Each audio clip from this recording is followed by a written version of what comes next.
అమ్మో! ఈమె 30,000 తీసుకుందంట, 50,000 తీసుకుందంట మేకప్‌కి. అన్ని ఈవెంట్‌లకి కలిపి 2,00,000 ఛార్జ్ చేసిందంట. మీరెందుకు మేకప్ ఆర్టిస్ట్ అయ్యారు అంటే అందరూ చెప్పే ఆన్సర్ ఇదే, చాలా ఈజీగా డబ్బులొచ్చేస్తాయి అని. నాలాగా ప్యాషన్‌తో నేర్చుకునే వాళ్ళు ఈ మధ్య బాగా తగ్గిపోయారు. మీకనిపిస్తది చాలా ఈజీగా 1,00,000 వచ్చేస్తది మాకు అని.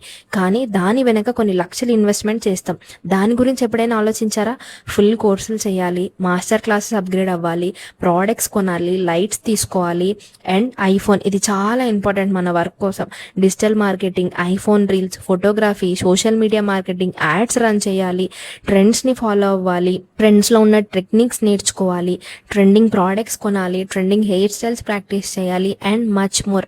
ఇవన్నీ చాలా కష్టం. And most important things shoots. ఒక్క షూట్ చేయాలి అంటే ఎంత ఖర్చు అవుతుందో తెలుసా? మేకప్ ఆర్టిస్ట్ అంటే మినిమం 15 లక్షలు ఇన్వెస్ట్మెంట్ అని ఖర్చు ఉంటుంది. వీటితో పాటు ఎన్నో నిద్ర లేని రోజులు, తిండి లేని రోజులు, రెస్పెక్ట్ ఇవ్వని రోజులు, రూమ్స్ ఇవ్వని రోజులు, వాష్రూమ్ సరిగ్గా లేకపోయినా అడ్జస్ట్ అయిన రోజులు, పేమెంట్ కొన్నిసార్లు టైంకి ఇవ్వరు, ఇస్తారా ఎగ్గొడతారా, కావాలని రీజన్స్ చెప్తారా, ఆలోచిస్తూ చాలా స్ట్రెస్ తీసుకొని ఆరోగ్యం ఎన్నోసార్లు పాడు చేసుకుంటాం తెలియకుండానే. మేకప్ అనేది అసలు ఈజీయే కాదండి, చాలా కష్టము. దూరపు కొండలో నునుపు, ఈ సామెత వినే ఉంటారు కదండి. మేకప్ కూడా అంతే, దూరం నుంచి బాగుంటుంది, దగ్గర నుంచి కాదు. ఎన్ని కష్టాలు వచ్చినా, ఎన్ని బాధలు వచ్చినా ధైర్యంగా నిలబడే వాళ్ళు మాత్రమే మేకప్ నేర్చుకోండి.